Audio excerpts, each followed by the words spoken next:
আজকাল বনে পড়া গেলে মেম্বার সাহেবের দ্বারা ভিতরে আগে থেকে লই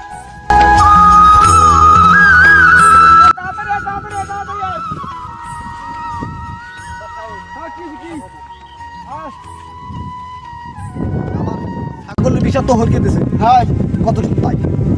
আর আমার ঘরটা ডাকাতি করে গেল গেছে কন ঘরে কিছু নাই এই চাল পর্যন্ত কিছুই নাই হ্যাঁ শুনছি আমার সামনে এলো ইলেকশন আমি ইলেকশন শোন ডাকাতি হইছে আমি শুনছি আমি তার পাইছি যাইতে পাইনি সামনে ইলেকশন দেখবো মেম্বার সাহেব একটু দেখেন এই রৌদ দেখছেন ঠাডা বড় রৌদ আমি ঘাস কাটতে আর কথা কন শোন তাড়াতাড়ি তাহলে এই রৌদ আর ভালো লাগে না রোদ তো দেয় দমের রোদ তো দেয় না যেতে মানুষ একটু পরে দেন আমার ঘরে চাল পর্যন্ত নাই যা ছিল সব ডাকাতি করে গেলে গেছে তো দেখ মানে ল চাল এই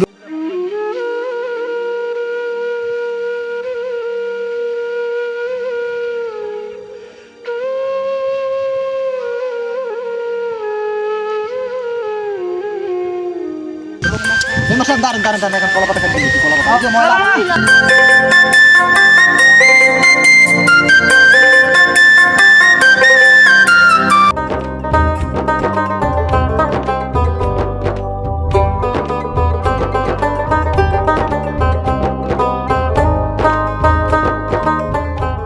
হইছে গাইজ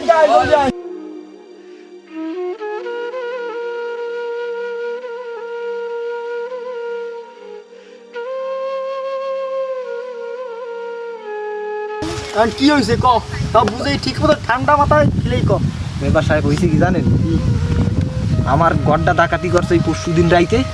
গড়টা ডাকাতি করিয়া সব কিছু লইয়ে গেছে আমার যা ঘরে ছিল চাউল ডাল সব লইয়ে গেছে এখন আমি ফুল রাস্তা পকি মেম্বার সাহেব এই যে একটু কিছু একটু হরগে দেন মেম্বার সাহেব নইলে আমি না খাই হরগে দেবো কারণ শোন আর একটা কথা আছে কি ক আমার সহকারী করিম ঘর ডাকাতি হওয়ার পর আমার দাদা চলে গেছে আর ওর খুঁজকে পাইলাম না কোথায় যে আছে মেম্বার সাহেব এখন আমি ফুল এখন কোনোভাবে একটু ওর প্ল্যান করে দিতে পারেন মেম্বার সাহেব নইলে দেন আমি আমার বয়স কম হয়েছে কয় আমি এই বয়সে কাজ করতে পারি কয় দেন শোন ও কোনো সমস্যা হইস না ওর নাম্বার আমাদের আছে আমি ফোন দিয়ে বিয়েলে দেখবো ফোন দিয়ে আনার ব্যবস্থা করবো সমস্যা নেই আর টাকা পয়সা যদি লাগে আমারও তো সমস্যা নেই আমি টাকাটা দিয়ে দেবো সমস্যা নেই ওর একটু দেখেন 2 মাসের টাকা তো 2 মাসের টাকা আমি দিয়ে দেবো একটু দেখেন আসল বাইর দিকে